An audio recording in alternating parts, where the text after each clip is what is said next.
One week he's champion of Canadian energy, vowing to use emergency powers to get pipelines built. The next, he's in Quebec, promising he'd never, ever force a pipeline through La Belle Province. The man who is about to be crowned prime minister without ever winning an election is already tangled in contradictions, corporate conflicts of interest, and backroom liberal corruption. So who is the real Mark Carney? And what does his leadership mean for the future of Canada? Candice Malcolm is a journalist, author, and founder of Juno News. Candice, welcome back. How are you? Great to be here. Thank you, Richard. I'm doing great. Let me ask you bluntly, when did Canada stop being a democracy and start resembling a rigged Soviet-style pageant? Well, it's so interesting because I was doing a live stream last night watching the Liberal leadership review and watching them select Canada's new prime minister out from under us. Rather than having millions and millions of Canadians make this decision, it was made by a few thousand Liberal insiders. I mean, I think fewer than 150,000 people voted. Sure, 85% went to Mark Carney, but we're talking about fewer Canadians than typically watch a hockey game in a small community. This is how our prime minister has been selected for us. It's outrageous, and there's so many troubling aspects of Mark Carney. How quickly he was just kind of rushed in. The media had a love affair with him. They never really asked him tough questions. He refused to take any questions from independent media or from sort of non-government funded media. And now we have a situation where we don't really know all that much about our prime minister, and he has no mandate. He has no legitimacy at this point. He needs to go and face a general election and let Canadians decide who will be our prime minister. I get this. This is the way the system works. We had John Turner elected leader of the Liberal Party after Pierre Trudeau resigned. He became prime minister without ever winning a seat in Parliament. He was prime minister for about 79 days, and then the Liberals were defeated by Brian Mulroney and the Conservatives in 1984. And with the Conservative Party, there's been some shenanigans with their leadership contests. I mean, ask Maxime Bernier about that. So neither party can claim the moral high ground here. But don't you think our system needs to be seriously overhauled when this is the result? Absolutely. I mean, at least John Turner had previously served as a MP and had been elected at some point in his life. And I agree that that was another similar situation, but he called an election immediately. And I hope that Mark Carney has that foresight to do the same thing. That's the right thing to do. In fact, Justin Trudeau should have done it back on January 6th when he announced his resignation, his intention to resign. And he still hasn't technically resigned. I guess when Mark Carney gets sworn in at some point, Justin Trudeau will cease being the prime minister. He should have called a general election at that point. He didn't. He prorogued Parliament to save his own party, so his own party could have an internal debate about who the best person to lead the party was. They put party in front of country. And you're right, it points to an obvious flaw in our system. You should not get to be prime minister without being elected by the people. Mark Carney has not been elected for anything ever, as best I can tell. I don't even really know when he moved back to Canada. He left Canada so that he could go and be the governor of the Bank of England. He became a British citizen. He became a citizen of Ireland. He referred to himself as a European.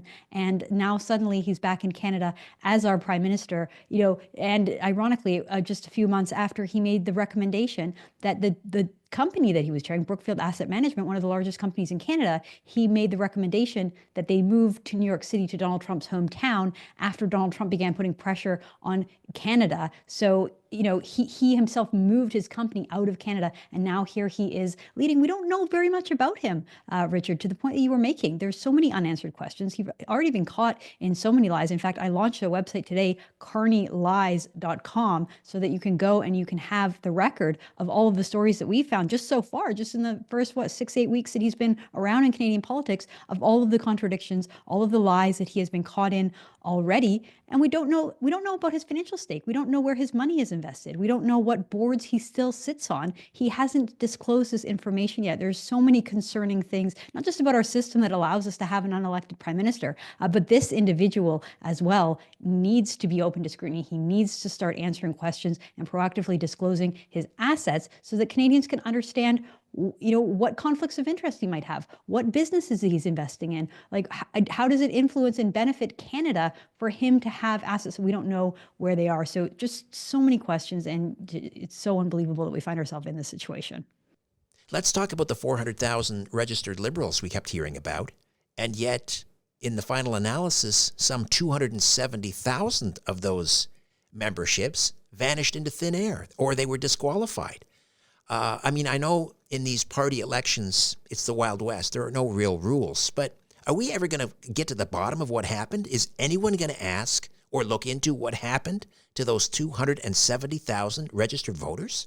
Well, you probably know as well as I do, Richard, because I hear from Canadians all the time, and I've been getting messages from Liberal voters, Liberal members who were unable to vote in the leadership race because of discrepancies, because of weird issues that they were having with the website. I mean, this thing was not secure at all. And given that we just heard from a committee that was looking into foreign interference into Canadian elections, we know that adversarial powers like Russia and China want to interfere with our elections. We know that they have. We know that they have impact, and that there are members of parliament who are known to be working with foreign governments. We don't know who they are because the Trudeau government refused to name them, but we know that there are issues. And so given this backdrop, the idea that they would do the leadership selection in this way is outrageous. I think 150,000 people ended up voting. And again, that's not a mandate to lead a country. That's, it's sad. Some mayors of some cities get more votes than that. And I think it's a huge concern that these kind of selection processes are carried out the way that they are. Goes to your other point that our system is in just such dire need of reform. The fact that this is left to the parties in the first place, the parties are private entities. They're not democratic in their nature. That's not their interest. They're always putting party first, ahead of democracy, ahead of liberalism, ahead of the best interest of Canada.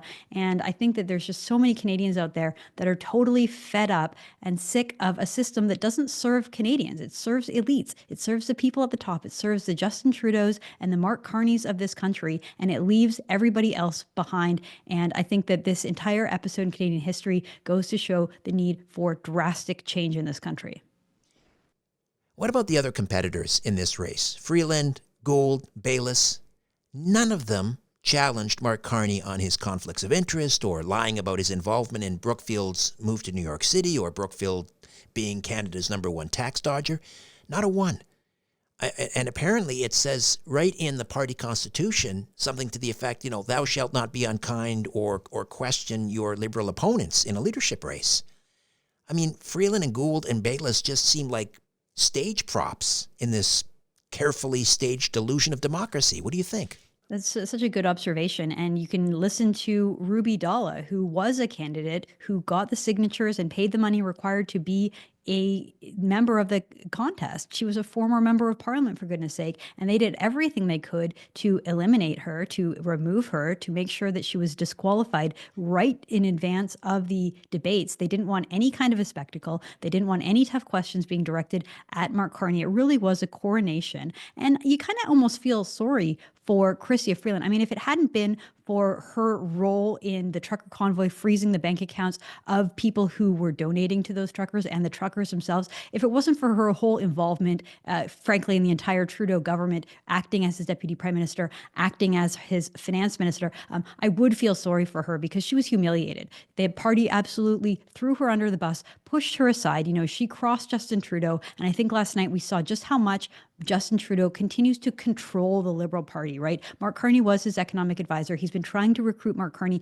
into the party for years. He was hand-selected by Justin Trudeau, and in Trudeau's inner circle, the people who ran Trudeau's campaign moved on over, were running Mark Carney's campaign. It's the same people. Warren Kinsella, Liberal insider, put it all on X right at the beginning of the campaign. He wrote, Mark Carney is Justin Trudeau. They have the same people running their campaign, Gerald Butts, Katie Telford, the whole cast of characters. And so we saw the power that Trudeau exerts over this power, despite everything he's done for the country, despite Trudeau's absolute tanking popularity and everything that he's done to break Canada. He still controls the Liberal Party. He had his man planted to the top, and now it's Mark Carney that's carrying on the legacy of Justin Trudeau. It really is they're seeking a fourth term for Justin Trudeau. It's just that Mark Carney is now the man at the top. And again, it just shows what a broken country we live in, Richard. Unfortunately, It brings me no joy to say any of this, but it needs to be said. I agree. I mean, the hypocrisy is so bold and in our face. Justin Trudeau excoriated the United States for not electing a female president, namely Kamala Harris. And yet, The Liberals, in their 150-year history as a party in Canada, has never once elected a female leader, not even an interim female leader. That's so interesting and so true. Right. Yeah, we played that clip on my live stream last night as well. So Justin Trudeau is out there being a proud feminist and scolding the Americans for failing to elect Kamala Harris, who was not a very good candidate, by the way. And yet here we had Chrystia Freeland, which you could argue was a much stronger candidate than Mark Carney. She, as at least, is an elected member of parliament. She has worked in Canada for the last 10 years. Whether you love her or hate her, agree or disagree with the policies she's enacted, she's shown her commitment to this country. You cannot say the same thing for Mark Carney. So for Justin Trudeau to get up there and pretend that he has the high horse and he's virtuous and he's a feminist and shame Americans for not electing a female president, meanwhile, his own party, exactly what you said, has never had a female leader, not even a female interim leader. And Chrystia Freeland had an embarrassing showing last night. Mark Carney won with 85% of the vote. I think Chrystia Freeland finished with like 10 or 12%. Not a lot of people voted for her. Not a lot of liberals. Many might consider themselves feminists. Many might consider themselves progressive. But when push comes to shove, they would not write a woman's name on their ballot. They would rather choose a person who doesn't even have a seat in the House of Commons, who we don't even have a full picture about who he is, where he lives, where his money is, or any of that. It's sort of a mysterious, shadowy figure swooping in from the United Nations and the World Economic Forum. They would rather put that person in because Justin Trudeau told them to, as opposed to consider one of the much more qualified women that were on the ballot. It really tells you all you need to know about the Liberal Party at this point. I have to say, one of the most bizarre moments in this affair on the weekend, which had all the energy and enthusiasm of an Undertaker's convention, and the 1,400 people who were watching the live stream can attest to this. I mean, I've seen water skiing squirrel videos on Instagram get more traction. 1,400 people. Anyway, one of the most bizarre events was when Carney announced that he would be scrapping the consumer carbon tax, and the place went wild. I mean, this is the centerpiece of the Liberal Climate Action Plan, and it's like, well, these are our principles. If you don't like them, we have others. I mean, why would they cheer dismantling something that they swore was so crucial to saving the planet? Right. There's so many contradictions there. I mean, what it really tells us is that these liberal insiders and the people in the room, they don't really stand for anything. The only thing they really care about, Richard, is their own power. All they care about is being in control, having the power, having absolute power. And it doesn't matter. They'll say anything, do anything. The Conservatives want to scrap the carbon tax. They check the polling. Oh, Canadians want to scrap the carbon tax. Okay, scrap, that's fine. I'm sure they'll find another way to penalize us and tax us and ensure that their environmental policies get fulfilled. But really, they're a party that doesn't stand for anything other than their own power. And I observed that as well. There's a couple of other really bizarre moments at the convention last night. Like I have a great deal of respect for former Prime Minister Jean Chrétien. I think he was an old school liberal and the kind of liberal that, I would happily have a beer with. But then, he was talking about something about burning down the White House. I mean, come on, guys. We are in a major dispute with our American friends and neighbors, and we should be trying to do everything we can to repair the relationship, not throw gasoline on the fire and talk about burning down the White House. That is so deranged. And again, if a conservative had said anything like that, they would be excoriated in the national media. I don't think the media even blinked an eye at that comment. But again, it shows you just where those liberals are. They actually want the conflict with the United States, Richard. It serves their interest to have a trade war, even though it will be absolutely devastating to the Canadian economy, absolutely devastating to Canadian businesses and to the cost of living in this country, which is already spiraling out of control because of the Liberals' tax and spend and printing money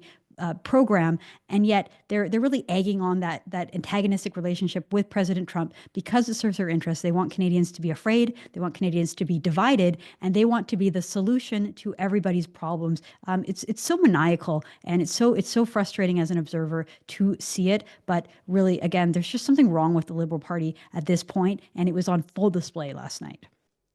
The sad part is I see this next election as a repeat of COVID. The slogan during COVID was 2 weeks to flatten the curve. This election, it's going to be elbows up. And unfortunately, I fear and I despair that the majority of Canadians are going to go along with that. This election will be about who hates Trump more. Carney clearly hates Trump more than Poilievre, so let's vote for him. I mean, this is a sad reflection on the electorate, I'm afraid. Well, I hope you're wrong. I hope that Canadians see through it and that they see a more positive, optimistic option for the future. But there's part of me that fears that you are right, that as soon as the election is called, the Liberals will pull up every bit of opposition research. They'll find every candidate or anything that they can construe into this person supports Trump, this person's pro-American, this person once said something nice about a Republican, and the media is going to be in overdrive. We know the media is going to be going into overdrive to attack conservatives, to promote liberals, to maintain their hold in power. And we really have our work cut out for us with independent voices in the media, Richard, and you were a fine example of that, in making sure that Canadians hear the other side of the story and that they're not duped and that they're not brainwashed by the propagandists who run the legacy media in this country. Candice Malcolm is the founder of Juno News, junonews.com. Give us the website again, Candice, where you're tracking all of Mark Carney's lies. Mark, it's carneylies.ca, and all the news stories that you need to find the truth about Mark Carney can be found at carneylies.ca. All right. Thanks as always, Candice. I appreciate your time. All right. Thank you. Hey, this is Richard Serrett. Welcome to my YouTube channel. Don't forget to like and subscribe.